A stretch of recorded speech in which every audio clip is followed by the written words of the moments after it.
La guerre en Ukraine a commencé en février 2022, sur la base de l'idée que la Russie pourrait obtenir une victoire rapide. Cela ne prendrait que quelques semaines au maximum. Mais nous approchons de la fin de la 4e année de la guerre, et il semble qu'il n'y ait aucune fin en vue. La Russie et l'Ukraine sont toutes les deux engagées dans une guerre d'usure. Et si les tendances actuelles se poursuivent, 2026 sera l'année où tout le poids de la mauvaise évaluation stratégique du président russe Vladimir Poutine s'abattra sur la Russie elle-même. Les signes avant-coureurs sont partout. Le secrétaire général de l'OTAN, Mark Rutte, a déclaré en octobre que la Russie manquait d'argent, de troupes et d'idées. Mais il ne s'agit pas seulement d'un optimisme occidental. Les données concrètes du champ de bataille, les propres indicateurs économiques de la Russie et les mesures de plus en plus désespérées du Kremlin mènent tous à la même conclusion.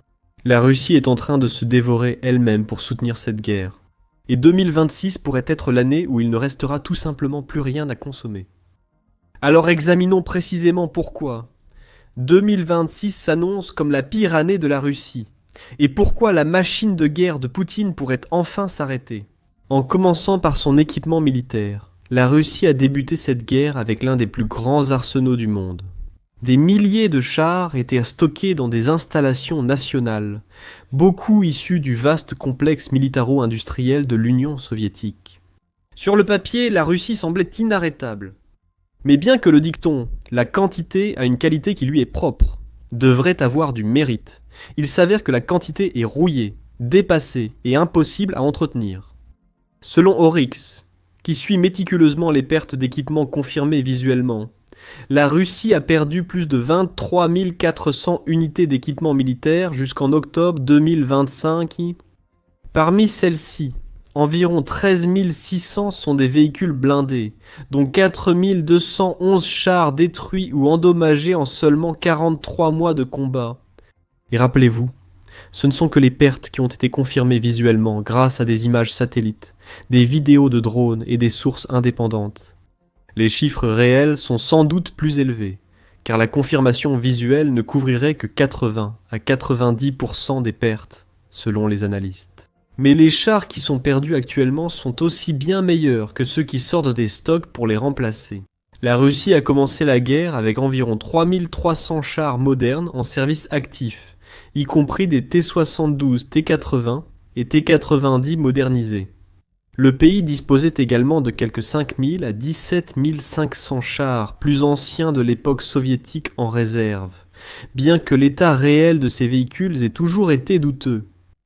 Plus important encore, la Russie a commencé à sortir ses chars plus anciens des réserves à un rythme accéléré dès mai 2022. À peine 3 mois après le début de l'invasion, des T-62 de l'époque soviétique ont commencé à apparaître sur le champ de bataille. En novembre 2024, la Russie avait déployé des chars T-34 reliques de la Seconde Guerre mondiale, habituellement réservés aux défilés militaires. Et les chiffres de production sont encore pires. La Russie peut fabriquer environ 400 chars modernes par an, à savoir des T-72, T-80 et T-90 sur les 42 mois de guerre jusqu'à la mi-2025. Cela fait environ 875 nouveaux chars, mais la Russie en a perdu bien plus de 3000. Même en tenant compte des chars sortis des stocks et remis à neuf, les chiffres ne collent tout simplement pas. La Russie épuise son stock de chars à un rythme qui dépasse largement sa capacité de les remplacer, et la capacité de remplacement se détériore en réalité, au lieu de s'améliorer. La capacité de la Russie à remettre à neuf les chars stockés a chuté de façon spectaculaire, passant de plus de 120 chars par mois début 2022 à seulement 35 par mois à la mi-2025. La raison est simple.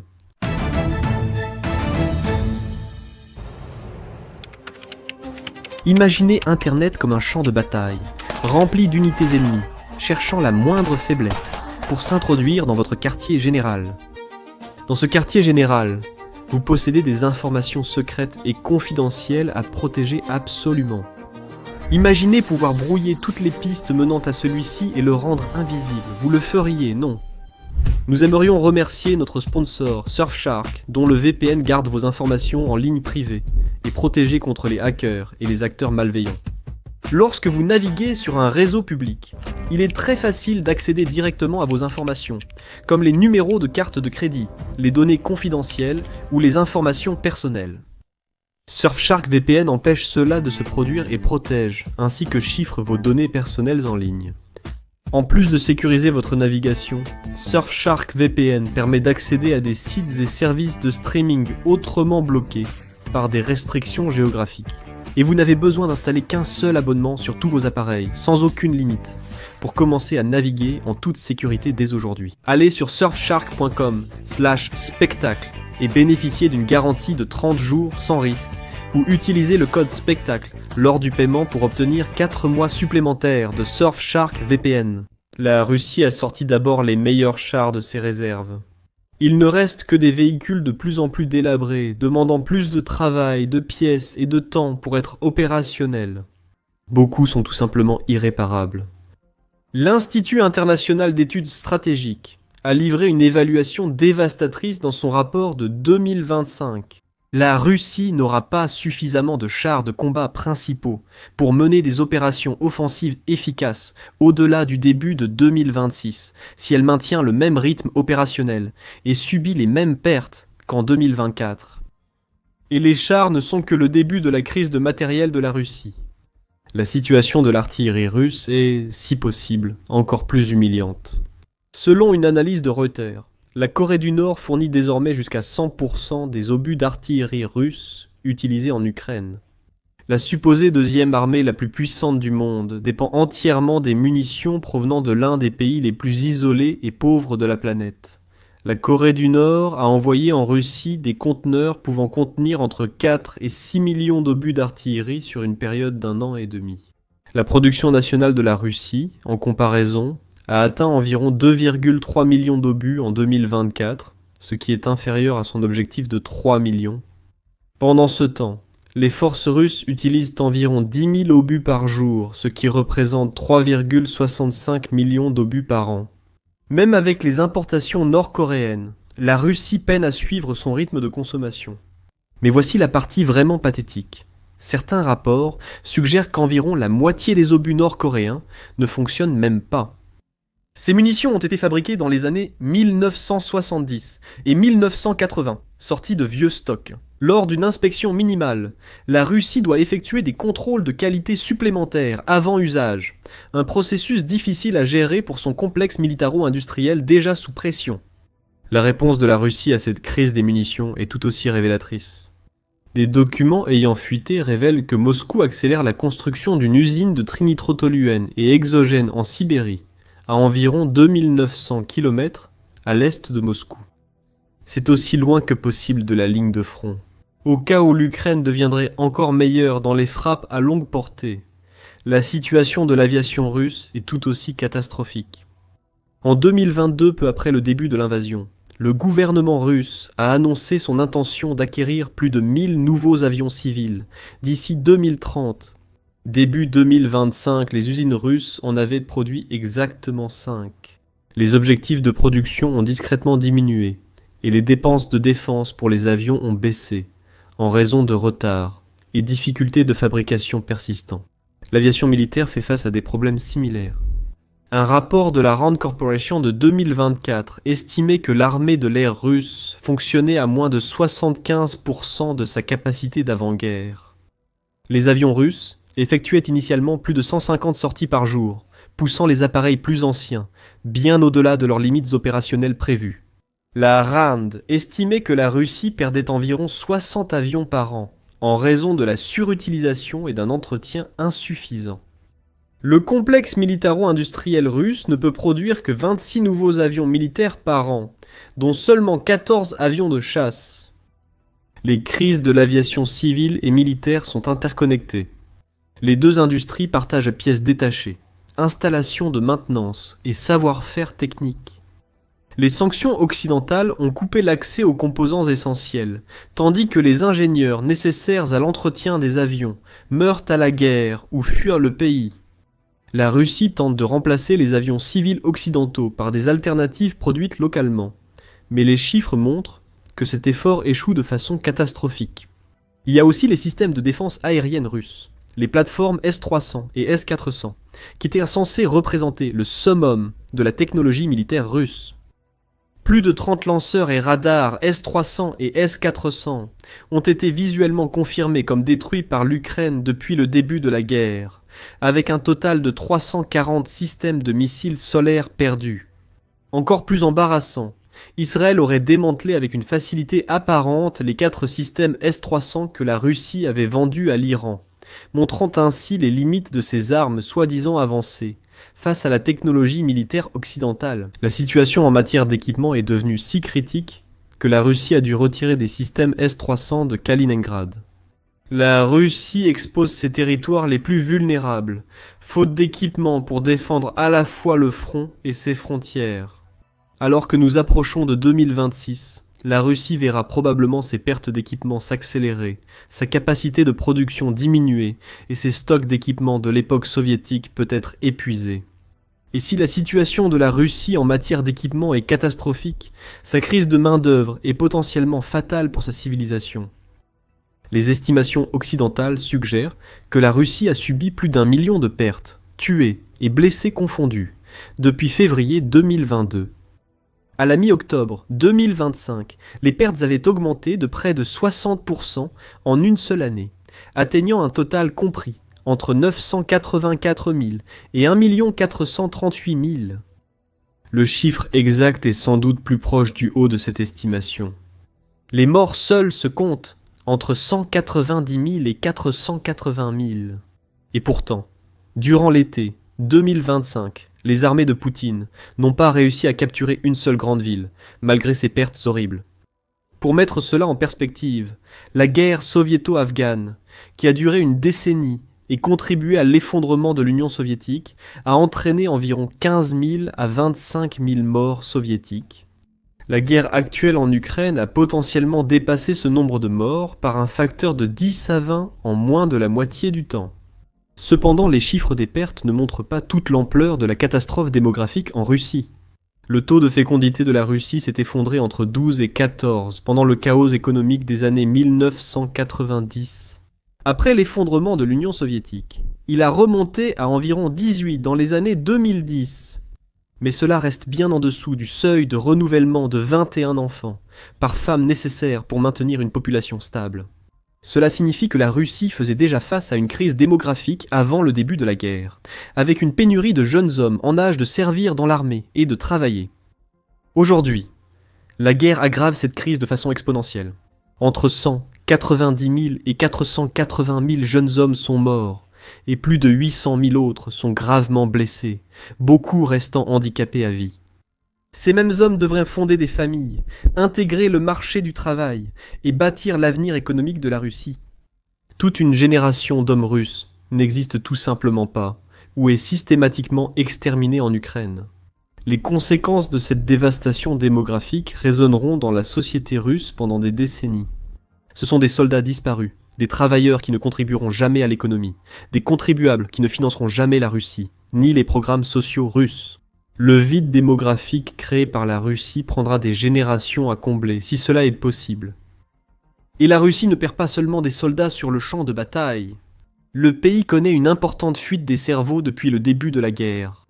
Les estimations suggèrent qu'environ 1 million de Russes ont fui le pays depuis février 2022. Les ingénieurs, programmeurs, médecins et entrepreneurs sont indispensables à toute économie moderne, et la plupart ne comptent pas revenir. La réponse de la Russie à sa pénurie de main-d'œuvre révèle à quel point la situation est devenue désespérée. Le Kremlin a dû recruter dans des viviers de main-d'œuvre de plus en plus désespérés.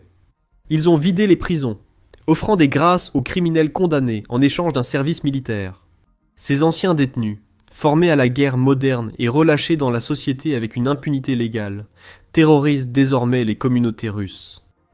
La situation du recrutement devient de plus en plus préoccupante. Medusa a rapporté que le deuxième trimestre de 2025 a vu moins d'un tiers des soldats signer des contrats par rapport à la même période en 2024. Les primes de recrutement régionales ont également été drastiquement réduites, certaines régions les ayant diminuées par 5. La Russie offre moins d'argent parce qu'elle a moins d'argent à offrir, même si elle a désespérément besoin de plus de soldats. La Russie comptait ouvrir 50 écoles militaires pour pallier une grave pénurie d'officiers. Seulement 2 ont été confirmés comme étant réellement en cours. Parallèlement, les responsables russes ont signalé des pénuries allant de 160 000 à 400 000 travailleurs et ingénieurs dans l'industrie de la défense. L'estimation la plus prudente suggère qu'il faudrait 80 000 ingénieurs rien que pour maintenir les niveaux de production actuels. À l'approche de 2026, la Russie fait face à une crise de main-d'œuvre sans bonne solution, car les dégâts démographiques sont déjà faits. Le meilleur scénario, c'est des décennies de stagnation économique et de problèmes sociaux. La Russie fait face au vieillissement de sa population, une pénurie d'hommes actifs et des centaines de milliers d'anciens combattants traumatisés incapables de se réinsérer. Le pire scénario, c'est un effondrement démographique qui menace l'existence même de l'État russe.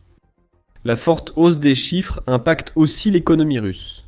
Et 2026 s'annonce comme l'année où les dégâts structurels deviendront impossibles à ignorer ou à dissimuler. Commençons par la principale source de revenus de la Russie, les exportations de pétrole et de gaz. Pendant des décennies, les exportations d'énergie ont été la bouée de sauvetage économique de la Russie, représentant parfois jusqu'à 50% des recettes du budget fédéral. Cet argent a financé la modernisation militaire, les programmes sociaux et les réseaux de clientélisme de Poutine qui maintiennent le régime. Mais les sanctions occidentales, combinées aux évolutions du marché mondial, démantèlent systématiquement cette source de revenus. En juin 2025, les recettes budgétaires russes du pétrole et gaz avaient baissé de 337. D'une année sur l'autre, la Russie a tenté d'échapper aux sanctions par divers stratagèmes. Elle a constitué une flotte fantôme de pétroliers pour transporter du pétrole vers des acheteurs consentants, y compris certains États de l'Union européenne, mais même cette solution de contournement échoue. La Chine et l'Inde savent que la Russie est désespérée et exigent d'importantes remises, parfois de 30 à 40% en dessous des prix du marché. Les membres de l'Union européenne ayant accès à la Baltique ont commencé à sanctionner les navires de la flotte fantôme, empêchant la Russie de les utiliser. En parallèle, l'Union européenne progresse vers l'instauration de plafonds régionaux sur le pétrole russe, ce qui pourrait encore réduire les revenus. La plupart des banques chinoises ont complètement cessé de négocier en roubles, craignant d'être exclues du système du dollar américain, en représailles à leurs activités avec la Russie. Le deuxième secteur d'exportation majeur de la Russie, la vente d'armes, a pratiquement disparu. Un rapport de la fondation Jamestown a documenté une baisse de 92% des exportations d'armes entre 2021 et 2024. Le complexe militaro-industriel russe s'est replié sur lui-même, cherchant à répondre à la demande intérieure pour la guerre en Ukraine. Les pays achetant autrefois des armes russes ont été sanctionnés, comme l'Iran et la Syrie, où ont cherché d'autres fournisseurs, comme l'Inde, qui privilégient désormais des sources occidentales et nationales. La chute des exportations d'armes prive la Russie d'une source majeure de revenus, au moment où elle en a le plus besoin.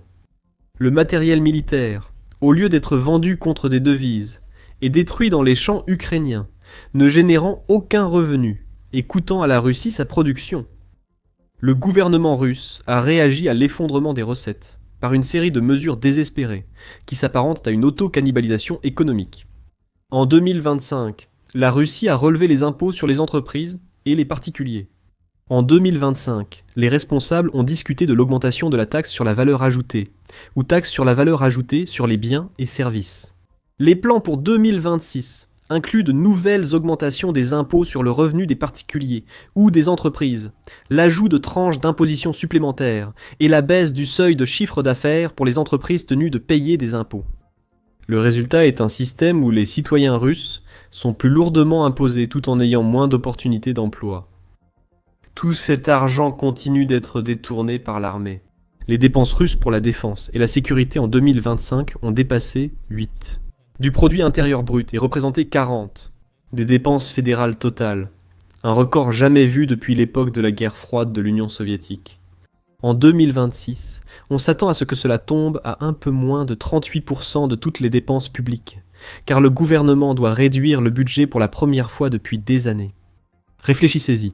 La Russie essaie d'avancer à toute vapeur en Ukraine, et elle est obligée de réduire ses dépenses, alors que la puissance militaire conventionnelle et l'économie de la Russie déclinent. Le Kremlin a de plus en plus recours à des tactiques de désespoir. Des stratégies montrant combien la position stratégique de Poutine s'est affaiblie. Depuis les jours grisants de février 2022, lorsque les forces russes avancèrent vers Kiev, s'attendant à une victoire rapide. L'un des signes les plus visibles du désespoir de la Russie a été l'escalade spectaculaire des frappes à longue portée contre les infrastructures civiles et les centres de population ukrainiens. La logique stratégique est brutalement simple. Si la Russie ne peut gagner militairement, elle pourrait rendre la vie en Ukraine si insupportable que la résistance s'effondre. Les responsables russes ont ouvertement évoqué la création de conditions qui rendront de vastes régions de l'Ukraine inhabitables, forçant des déplacements massifs et détruisant le moral des civils. Mais cette stratégie a échoué de façon spectaculaire. Prenez Pokrovsk, la ville du Donbass oriental qui subit les assauts russes depuis plus d'1 an. La Russie a lancé d'énormes forces contre cette ville, ayant subi environ 16 000 pertes dans la région, rien qu'entre la fin août 2025 et aujourd'hui. La ville a été soumise à des bombardements d'artillerie et des frappes aériennes constants. Les forces russes ont même réussi quelques percées limitées, plusieurs petites unités d'infanterie russes ayant établi des positions à l'intérieur de la ville. Pourtant, Pokrovsk tient toujours. Les forces ukrainiennes auraient tenu leur ligne de défense et infligé des pertes dévastatrices aux assaillants russes. Si la Russie n'arrive pas à briser la résistance ukrainienne à Pokrovsk après avoir consacré autant de ressources, il y a de fortes chances que cela n'entame en rien le moral de l'Ukraine. L'histoire prouve que cibler les civils ne conduit presque jamais à la reddition d'un pays. Le Blitz n'a pas fait plier la Grande-Bretagne. Les civils ukrainiens, témoins directs de l'occupation russe, saisissent pleinement ce qu'impliquerait une victoire russe. Chaque missile qui frappe une cible civile ne fait que renforcer ce que les Ukrainiens ont à perdre s'ils se rendent. La dépendance accrue de la Russie aux frappes à longue portée montre aussi la faiblesse de ses forces terrestres. Le passage des offensives interarmes avec le soutien des blindés aux attaques en vagues humaines, appuyées par des missiles, indique que la Russie ne peut pas atteindre ses objectifs par des moyens militaires conventionnels. Un autre signe de désespoir est la dépendance croissante de la Russie envers la Corée du Nord et la Chine. Revenons à la question des munitions, où la Russie prend chaque obus d'artillerie que la Corée du Nord peut produire. D'abord, c'est humiliant. La supposée deuxième armée mondiale dépend d'un des pays les plus pauvres et isolés pour ses munitions de base. Ensuite, ce n'est pas fiable. Près de la moitié des obus nord-coréens sont défectueux, compliquant davantage le contrôle qualité de l'industrie militaire russe déjà sous pression. Troisièmement, cela offre à Kim Jong-un un grand levier sur Poutine.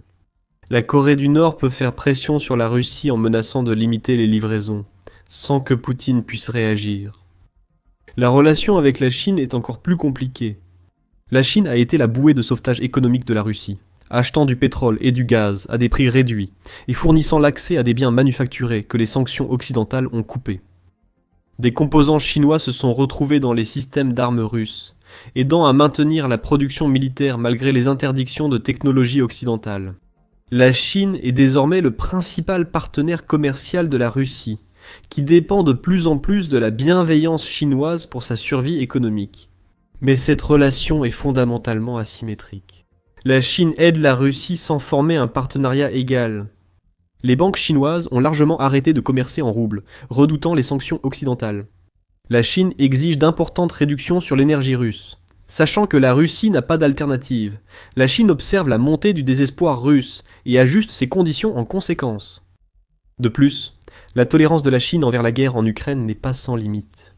Si le conflit s'aggrave au point de risquer d'impliquer directement l'OTAN, ou si la pression occidentale sur la Chine pour son soutien à la Russie devient trop coûteuse, Pékin pourrait réduire considérablement son soutien. L'intérêt principal de la Chine, c'est la Chine, pas la Russie. Le secrétaire général Xi Jinping ne veut pas être entraîné dans une guerre contre les États-Unis à cause de l'Ukraine. Alors, que réserve l'année 2026 à la Russie ? Les preuves suggèrent que 2026 sera l'année où toutes les crises que nous avons mentionnées pourraient atteindre un point critique. La Russie devra sans doute accepter qu'elle ne pourra plus mener d'opérations de combat intenses à cause de l'épuisement de son matériel, du manque de personnel et des contraintes économiques. Le gouvernement sera contraint de choisir entre réduire drastiquement les opérations militaires et accepter une défaite stratégique, décréter une mobilisation générale qui pourrait déclencher des troubles intérieurs, ou continuer au rythme actuel et faire face à un effondrement militaire et économique complet. Pour Vladimir Poutine, 2026 pourrait être le moment le plus risqué de sa carrière politique. Sa légitimité repose sur la démonstration de force et l'obtention de résultats. La guerre en Ukraine était censée restaurer le prestige russe, réunifier les terres russes, et démontrer que la Russie restait une grande puissance capable d'agir indépendamment des contraintes occidentales. Au lieu de cela, elle a révélé la faiblesse militaire de la Russie, décimé l'économie russe, et uni l'Occident contre la Russie d'une manière inédite depuis la guerre froide. Le cercle rapproché de Poutine a toléré cette catastrophe tant qu'il croyait que Poutine pouvait gagner ou au moins éviter une défaite majeure. À mesure que l'année 2026 avance et que l'ampleur des pertes russes devient impossible à dissimuler, ces calculs pourraient changer si les principaux membres du régime commencent à croire que Poutine est devenu un handicap plutôt qu'un atout, et que le soutien continu à sa guerre menace leur propre survie. Le régime pourrait se fracturer. Cela n'implique pas forcément une révolution démocratique, ou un changement de régime à l'occidental. Nous assisterons probablement à une lutte interne entre factions des services de sécurité et de la direction militaire. Chacune essaiera de se présenter comme l'alternative capable de sauver quelque chose du désastre de Poutine. Cela pourrait créer un chaos total que les États nucléaires doivent éviter. Merci de nous avoir regardés. Pour comprendre comment la guerre en Ukraine a affecté non seulement la Russie mais aussi la Chine, regardez cette vidéo. Et pour rester informé de l'évolution continue de ce conflit historique, abonnez-vous à The Military Show pour des mises à jour quotidiennes sur les affaires militaires mondiales.